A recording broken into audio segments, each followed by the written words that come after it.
Azure and presented globally by Microsoft. Today, we have a great power chat led by Atul Tandon, the CEO of Opportunity International. Atul, welcome. Thank you, John, and hello, everybody, especially to my friends at Radio Chen, and of course, Happy New Year, John, to you, to George, to Christian, and the whole team. Both delighted and honored to be here. Thanks for the opportunity, and joining me today is Thuy. And Thuy, welcome to the show Thank you for this conversation. Hello.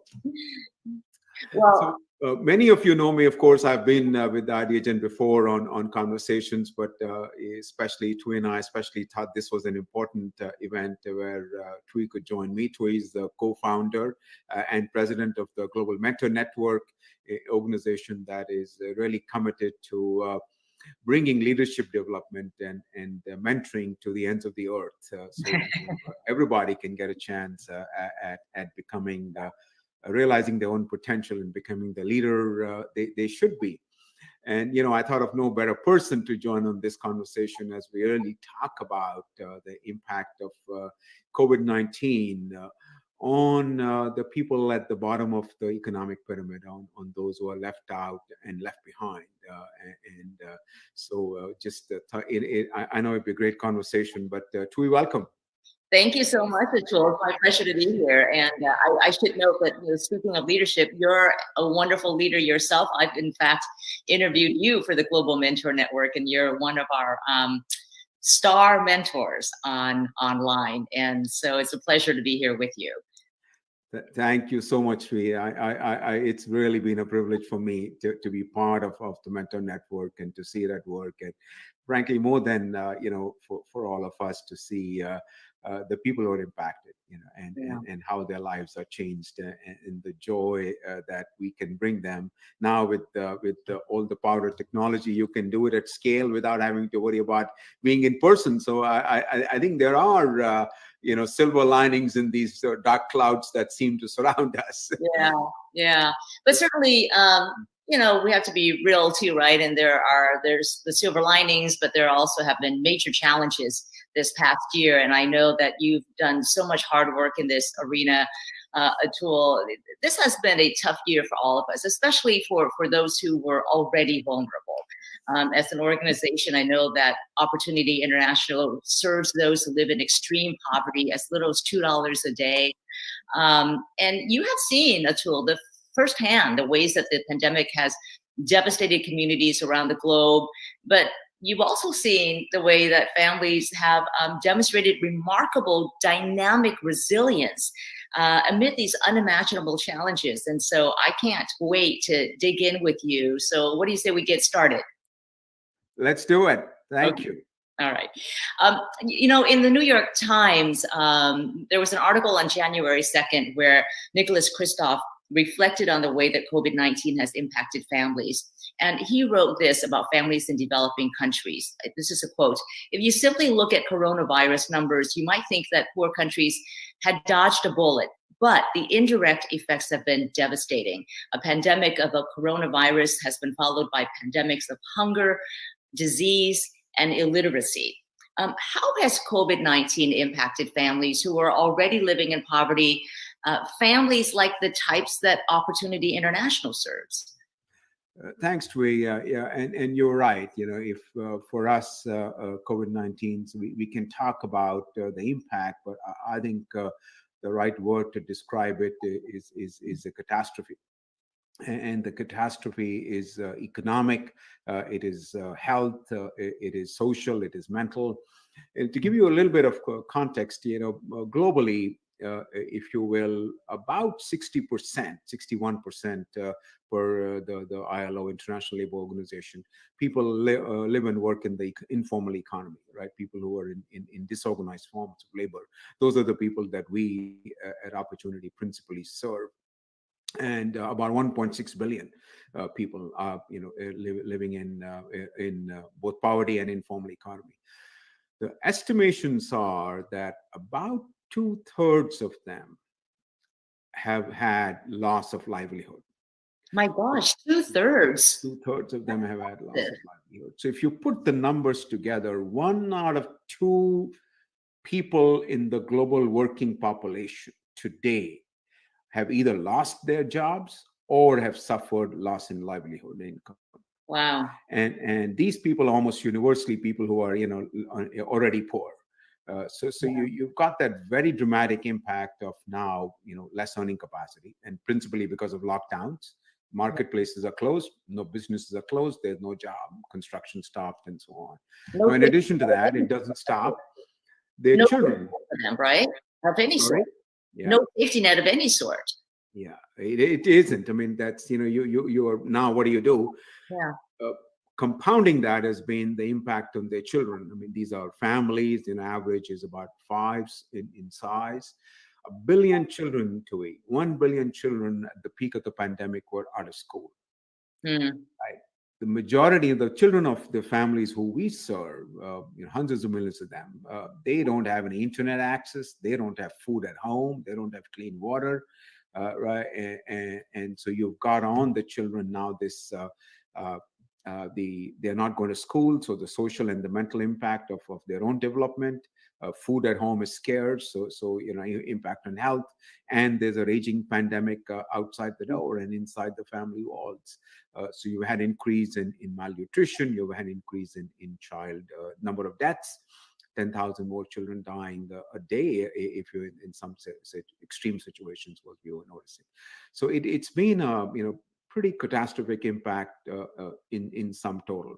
The estimates are that somewhere between 80 to 115 million more people will become extremely poor this year.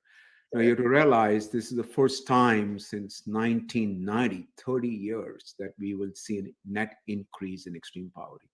And at the bottom, that's what breaks my heart. So, wow. So the first time in 20 decades that we're seeing a net increase, not 20 decades, 20 years that we've seen an increase, or that 30 is correct. years, First time actually, my 30 math. years. 3 decades here. Yeah, 3 decades. Wow. The numbers you have laid out are just so staggering.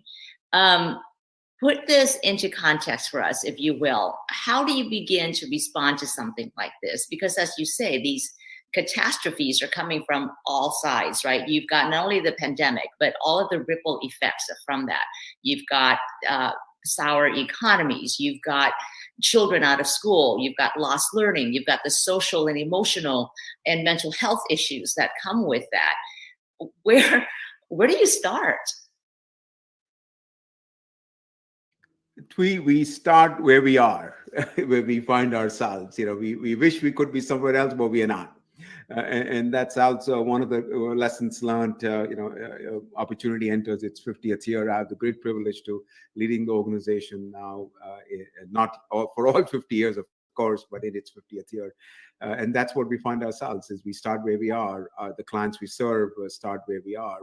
And that's what we do. It's when this happened, we, as an organization, we have about 73 partners, 29 countries, collectively thousands of staff, 17 million clients, 12 million savers, average deposit sizes of $41, to give you a sense of who we serve, 7.1 million loan clients, average loan sizes of $350. I mean, we really are. These are people who are living at the bottom of the pyramid. And in addition to that, we had about over 2 million children in schools, upwards of 6,000 schools financed through Opportunities Partners. So our first call, and this is we went into our own lockdowns here in the US, if I remember right, on the weekend of the 15th of March. We had gone virtual by that Wednesday. And within 2 weeks of that, by the end of March, first week of April, had realized this was going to be a catastrophe, and we needed to completely rejigger our plans at that moment in time of what we were doing. So we turned around and launched what I call a survive to thrive strategy. The poor are survivors, they're resilient. We'll talk more about that. But our job, I felt at that time, and we felt as a team, was to stand with them. And very rapidly, we responded to say, all right, the first job is to preserve cash, make sure that we knew this was going to happen. Yeah. markets closed, job losses, preserve cash. We across the board instituted things like a loan moratoria across our entire network. Rapidly increased access to digital access and phone to their little small savings that they have, so they could actually access the money without having to walk to the bank branches, improve payment systems.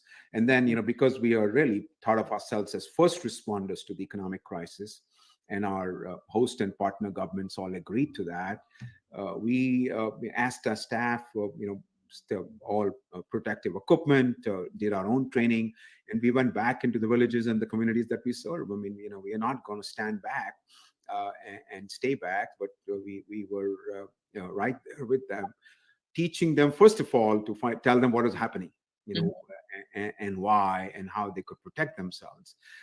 Very rapid. We're doing this digitally because given the environment, there wasn't any travel really going on internationally. No, we have local staff, so our local staff had actually, in most cases, permission to even to go into villages and communities from the local authorities.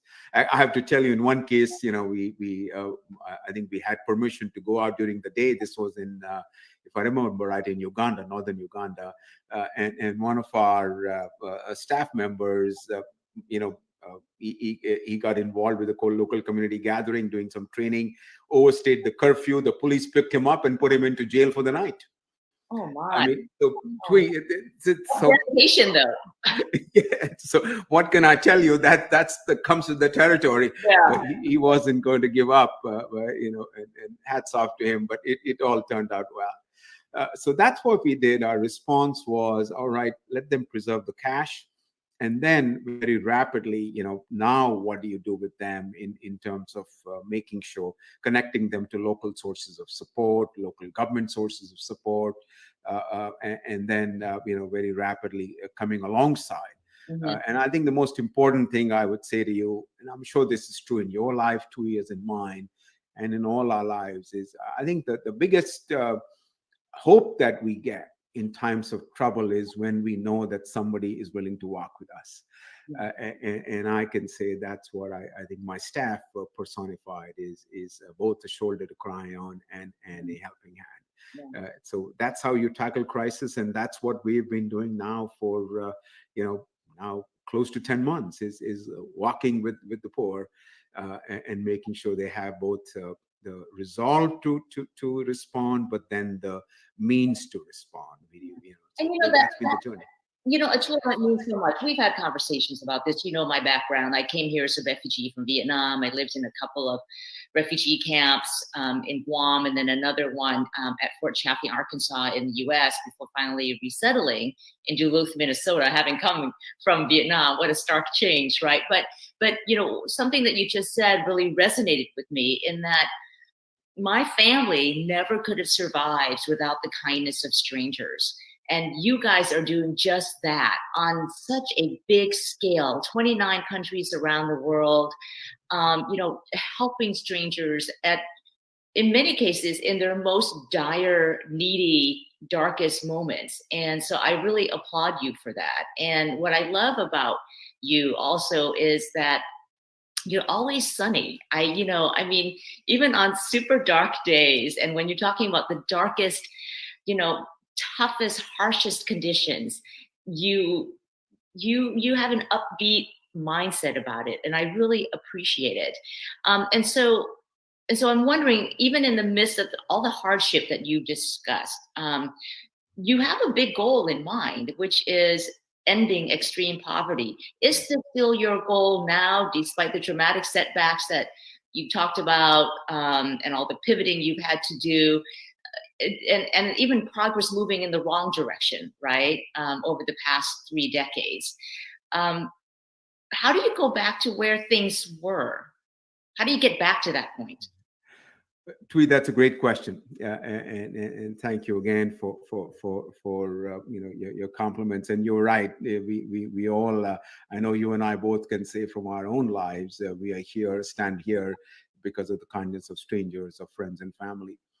I think as I look to where we are, and we're absolutely committed. We actually don't know. Our clients don't know to give up, and we don't know to give up.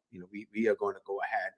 And I'll start right at the beginning comment is, I will take a 30:1 odds any time of the day. After 30 years of progress, continuous progress, reducing extreme poverty, the global community has seen 1 year of setback.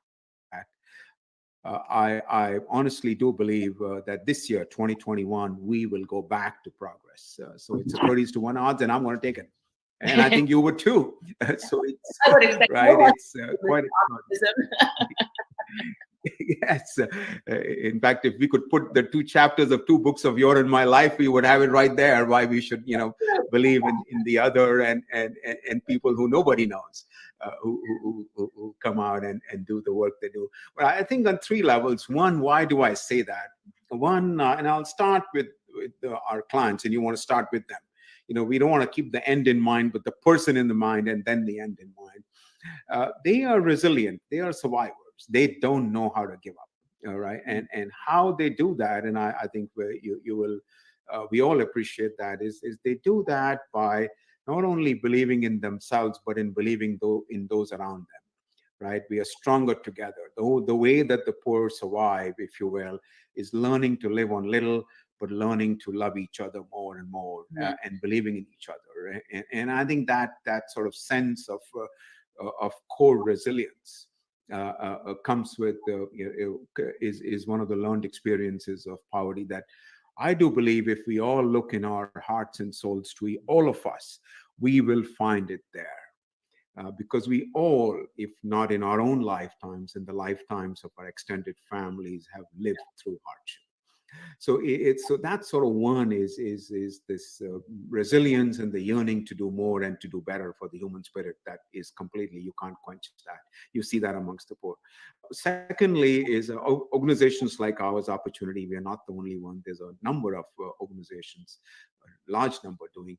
We have learned our lessons in 3 decades. We know what works, what doesn't work. We know where it works and how to make it work. So now, the question comes, okay, how do you do more of what you know how to do well? And that's what we're quickly going back to. Thirdly, I have been struck, frankly, even in these dark days, even in these dark times, is the commitment of the global community to making sure that we all work for the common good, for the good of those who are lost, who are being left behind and left out. And I think whether I look at the debt forgiveness programs being put together by the G20, whether I look at the efforts like the COVAX with the vaccine distribution for the poor, whether I look at the efforts of local governments around the world to be able to both not simply to train but to provide for their populations, especially for the working people. And that's happened, even in my own country, in India, as an example, when we had to have the informal economy workers leave their workplaces in towns and go back to the villages. There were massive, massive, massive efforts of feeding stations on the churches, temples. I mean, it is among hundreds of thousands of people who are helping each other along the way. Now, in those village communities, I think a tremendous amount of government effort, if you will, opening bank accounts, reaching out, standing with them. So I think, to me, that the global community's efforts everywhere gives me hope. Those 3 things: clients are resilient. Organizations like Opportunity, very committed to doing what we are called to do. We will not give up. All of us, we know what to do. And most importantly, I think the global community has a deep commitment to the well-being. So I fully expect that this year we will go back. I'll give you a little story, and I think it comes to mind. Linda, I call her Linda the baker, runs she's one of our clients. Started with sort of one oven that we gave her a loan for, literally standing under a tree and baking bread and selling it in Accra. And in a few years' time, she had grown that little one oven shop of hers to 2 factories, where she was employing upwards of about 73 people, and had 80 young women like her who were distributing her bread. And she's at that point upwards of, I believe, 12,000 loaves a day, from 6 loaves a day. That's amazing. Tremendous story, right? Yeah. And here she is. Lockdowns happen in her hometown in Accra, and she goes from 80 women distributors to 5. She Hmm. goes from about 73 workers to 17 overnight. Business is devastated. And what does she do? And I called her and spoke to her, and she said, Atul, God's been good to me. Now it is my time to be good to others. Right? I said, what do you mean? She said, well, I'm going to make sure that all of my workers, whether they're working with me or not, have food on their table. And she literally was, was running her bakery so that the people who had been working with her would not go Mhm. hungry. Yeah, and she did that, and now as markets have started opening up, slowly but surely, she's now back to her. Half of her staff is back at work. Half of the distributing women are half at work, and she expects she'll be back at full steam. And I was speaking to her, and she said, "Chula, I think I need to come back to you for a third factory loan, probably by the end of the year." So, Thuy, what can I say? She's a good businesswoman. I'm glad you told that story, actually, because you have told me about Linda the Baker before, but this was pre-pandemic, and I did find myself wondering whatever happened to her when the pandemic hit. So I'm glad you shared that story, and now I feel updated as well on a personal level. I want to go back to something you said earlier about resilience. How in a lot of these developing countries, you see a core resilience, but I wonder, resilience isn't necessarily something that you're always born with. So how do you cultivate resilience? How do you encourage that never give up mindset? How do you do it among your clients, your staff, your partners, and in your own self, Atul? Thank you, Thuy. I'm going to come back to you for that question as well, because you yourself are very, very resilient. Well, I think I spoke about my clients. Let me speak about my staff, and it's really fortunate and blessed to work with them. Proud. I'd say what I find in our staff, in our partner staff around the world, and there's now, if I think if we count the numbers right, close to about 25 to 28,000. I find myself working with very committed people. They're committed to this shared vision to do well for those who are left behind, those who are left out. People at the bottom of the pyramid, and are very, very committed to that vision and that sort of outcome of improving the human condition. Secondly, and I think as I look back at why this works and where it works, I'm reminded of Jim Collins, the author of Good to Great. He talks about 3 things. He talks about disciplined thinking, disciplined planning, and disciplined actions. I would add a 4th thing to that: disciplined monitoring and evaluation. And I find that when we are at our best, when we are resilient, all those 5 things are at work. You've got a group of very committed people who are now, have learned and are learning. I will never say we are perfect. Are learning disciplined thinking, disciplined actions, disciplined, if you will, disciplined think is, and then the disciplined evaluation. And when you put all those things together, is when you start to see, even in the face of insurmountable odds, you will start to see progress.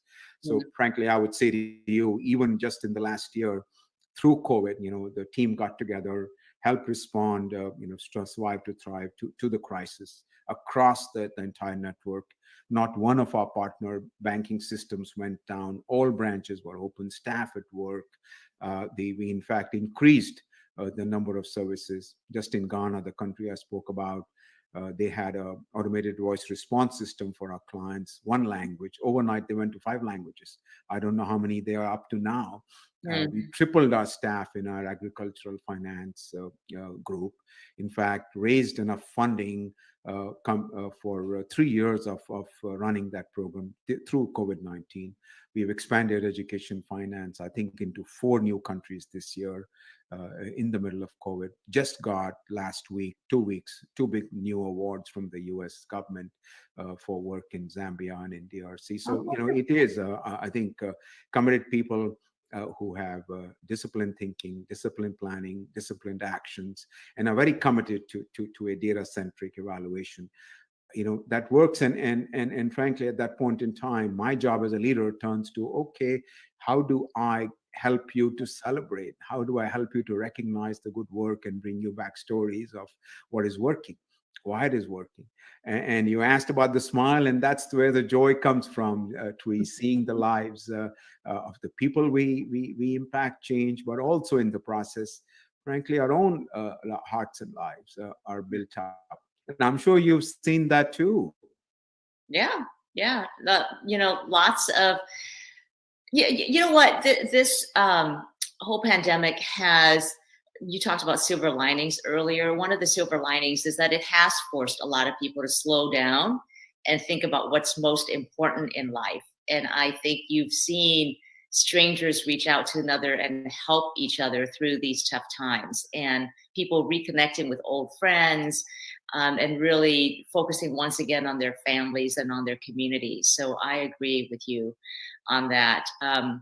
This has been such a great conversation on resilience, but I also want to end it on hearing from you, Atul, about how you cultivate your own resilience. Because I'm sure it's not, what you do is tough work. I'm sure that not every single day is a walk in the park. Not every single day is. So how do you cultivate your own resilience? What advice would you give to everyone else out there about how to do that in their own lives? Thank you, Thuy. You are the head of the Global Mentor Network, so that's a good question to ask. It's it's what I would say is, it's what I learned. Go back to our own conversation right at the beginning of this dialogue. Is I learned in my own personal life, and I would say in yours as well. I learned resilience from, in my case, from my parents, from my mother specifically, against tremendous odds, who invested her life, for the other, in her case, her children. And I learned that from my extended family, the kindness of strangers. And I think that's where the resilience comes from, is investing in, of course, our own lives, but most importantly, investing in the lives of others. And I think that brings to me the deepest of joys and the deepest of satisfactions, and gives the inner strength to be able to carry on. I was thinking about this our conversation and thinking back. And the people you remember in life, the people who and not just you and I, but all of us remember in life, are the people who lived for others, who stood for others and with the others, and spent large parts of their lives doing it. Even just in modern times, you can think about Nelson Mandela. You can think about Mother Teresa. You can think about, from my own country, Mahatma Gandhi. I mean, and that list is it is a life. Einstein, I believe, said that a life lived is a life when it is lived for the other.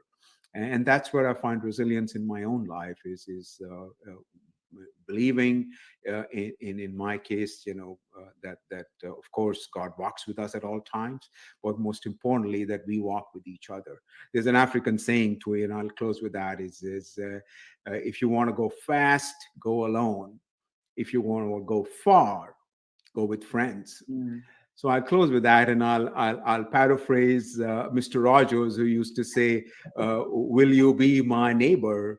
And I'll close with that. You want to be resilient, Thuy? Will you be my friend? I will always be your friend if you promise me the same. Indeed, likewise, of course.